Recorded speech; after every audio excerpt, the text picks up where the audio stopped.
Gentleman, Mr. Garcia, for 5 minutes for his questions. Thank you, Mr. Chairman. Thank you to our witnesses that are here today. And I obviously am hearing a lot of conversation that we hear over and over again at these many border hearings, not just here, but in Homeland Security. I want to remind everyone that just this week we saw the Republican Party nominate an insurrectionist, an indicted criminal, and a grifter who has accepted millions of dollars from foreign governments as their nominee for president, and that nomination rolls on.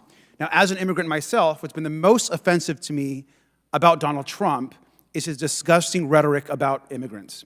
The man who entered politics by calling Mexicans rapists and trying to ban Muslims from entering this country is still spreading hatred today. Donald Trump has said that immigrants, and I quote, are poisoning the blood of our country, end quote. And I think it's important to remind ourselves of how horrific those words are. Now, this kind of rhetoric we hear all the time from Donald Trump, which we know also relates to something that Hitler once said. And our extremists here in Congress continue to parrot Donald Trump and his attacks on migrants and immigrants. We all want an orderly and safe border, but the idea here that we can have a serious conversation about the border is insane. Now, Mr. Beer, it's good to see you again, and I want to thank you for your testimony. And if you don't mind, I'd like to get your thoughts on some potential border solutions that we've actually heard a few times.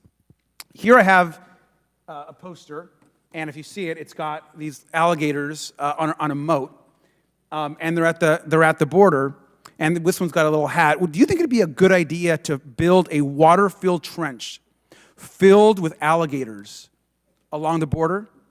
That would be a misuse of taxpayer dollars and extremely inhumane. So you think it would be inhumane to build a moat, put alligators in them along the border? That would not be a good idea. No. What if we instead ordered soldiers to shoot migrants in the legs and stop them from coming to the U.S.? Would that be a good idea?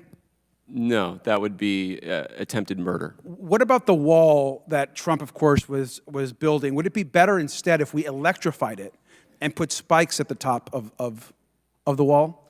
That would dramatically increase the cost that Border Patrol would incur. We've already seen how Border Patrol's wall has caused so many more injuries. They have taken millions of dollars to care for the people who have suffered injuries falling from that wall. And Mr. Beer, what if instead we launched military strikes against targets in northern Mexico? Would that make the border, you think, more or less secure?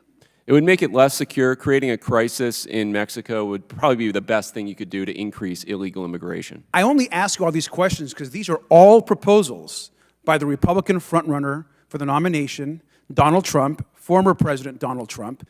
Every single one of these ideas, alligator moats, missiles into Mexico, shooting migrants in the legs, putting spikes on top of the wall.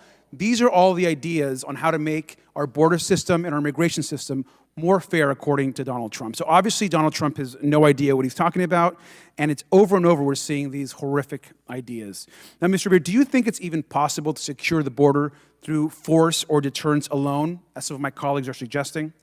No, absolutely not. We've had an experiment with this for the last 50 years. We've had very high levels of illegal immigration, punctuated by periods of job depression in the United States. Economic downturns do help secure the border. They talked about the most secure border in 45 years. April 2020 is not a good sample size. That's not a great way to secure the border, destroying the U.S. economy. That's exactly right, Mr. Beer. And a lot of people want to come to the U.S. through legal pathways. I'm an immigrant myself. I came here as a young child, became a citizen in my early 20s. It's hard to become a U.S. citizen. But this is one of my favorite graphs here. This actually shows you our current immigration system, what the current legal pathway system looks like. Does this seem like an easy immigration system we have for someone to actually navigate through?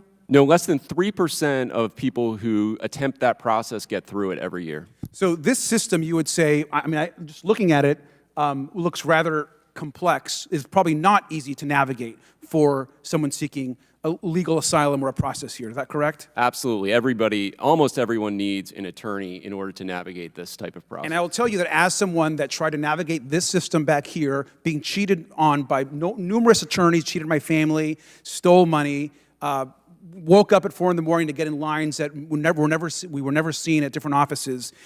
We haven't had comprehensive immigration reform in this country in 30-plus years. It's been a failure of this Congress, and if the Republicans really wanted solutions, would actually work on fixing this system here versus the attacks on immigrants and Donald Trump's insane ideas. With that, I yield back. Thank you. Gentleman yields. The chair now